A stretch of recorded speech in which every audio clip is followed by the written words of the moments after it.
Pada kesempatan kali ini, saya Deandra Lewina Ginting. Saya Aleta Putri Bucanika. Kami dari kelas 10 6 akan melakukan pengayaan geografi dengan tema 10 konsep dasar geografi. Sebelumnya, apa sih pengertian geografi? Geografi adalah ilmu yang mempelajari tentang bumi dan segala fenomena alam sosial yang terjadi di permukaannya dan hubungan timbal balik antara manusia dengan lingkungannya. Dalam geografi terdapat 10 konsep dasar. Baik, yang pertama, lokasi. Lokasi adalah posisi suatu tempat di permukaan bumi. Lokasi menjadi dasar untuk mengetahui di mana suatu fenomena terjadi. Jenis-jenis lokasi dibagi menjadi dua, yaitu pertama, lokasi absolut, ditetapkan secara tetap berdasarkan koordinat lintang dan juga bujur, dan juga bersifat objektif. Contohnya, letak astronomis Indonesia yaitu 6 derajat lintang utara sampai 11 derajat lintang selatan dan 95 derajat bujur timur sampai 141 bujur timur. Kedua, lokasi relatif, ditentukan berdasarkan hubungan dengan tempat lain. Bisa berubah tergantung situasinya. Contohnya, Indonesia berada di antara dua benua dan juga dua samudra. Yang kedua ada jarak. Jarak adalah ukuran ruang antara dua lokasi yang mempengaruhi hubungan dan interaksi antar wilayah. Jenis-jenis jarak terbagi menjadi dua. Yang pertama ada jarak mutlak. Jarak mutlak diukur dalam satuan fisik, meter dan kilometer. Yang kedua ada jarak relatif, diukur dalam waktu atau biaya. Contohnya jarak mutlak yaitu jarak antara Jakarta dan Surabaya adalah 784 km. Contoh jarak relatif adalah perjalanan dari Bandung ke Pekanbaru dengan pesawat memakan waktu 1,5 jam. Yang ketiga, keterjangkauan. Keterjangkauan mengacu pada kemudahan suatu lokasi untuk diakses dari tempat lain, baik secara fisik maupun digital. Contohnya seperti wilayah pedalaman Kalimantan sulit dijangkau karena kurangnya jalan.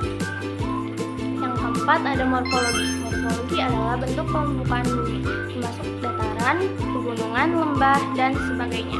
Contohnya, Pulau Sumatera memiliki rangkaian pegunungan bukit barisan. Yang kelima, pola. Pola adalah susunan atau bentuk persebaran fenomena geografis di permukaan bumi. Jenis-jenis pola ada 3. Pertama, memanjang. Memanjang seperti mengikuti jalur seperti sungai, jalan atau pantai. Contohnya pemukiman di sepanjang pantai. Yang kedua, mengelombang. Terkonsentrasi di satu titik tertentu.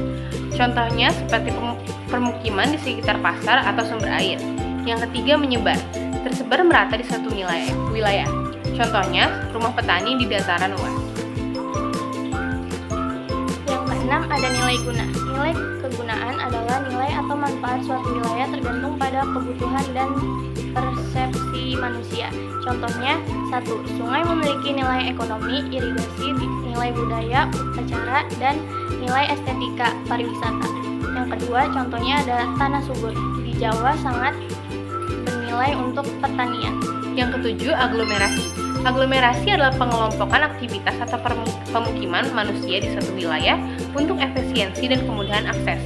Contohnya seperti kawasan industri Karawang. Yang kedua, pemukiman padat penduduk di kota besar. Yang ke-8 ada interaksi dan interdependensi. Interaksi adalah hubungan timbal balik antara dua wilayah, dan interdependensi adalah saling ketergantungan antara wilayah tersebut. Contohnya, yang satu ada kota membutuhkan hasil pertanian dari desa. Yang kedua, desa membutuhkan barang elektronik dan pendidikan dari kota. Yang ke-9, diferensi area. Diferensiasi area adalah keunikan masing-masing wilayah berdasarkan faktor fisik, sosial, budaya, dan juga ekonominya. Contohnya seperti di Bali, terdapat banyak sekali wisata dan juga budaya yang bisa dikunjungi, baik dari para lokal ataupun wisata asing. Yang kedua, di Papua, budaya suku asli dan tambang mineral.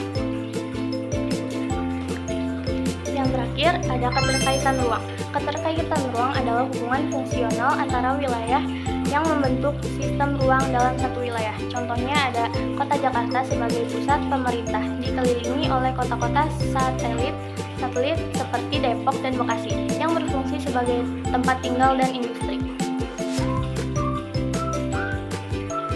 Baik, sekian dari pengayaan kami pada kali ini. Semoga bermanfaat. Maaf jika ada salah kata. Assalamualaikum warahmatullahi wabarakatuh.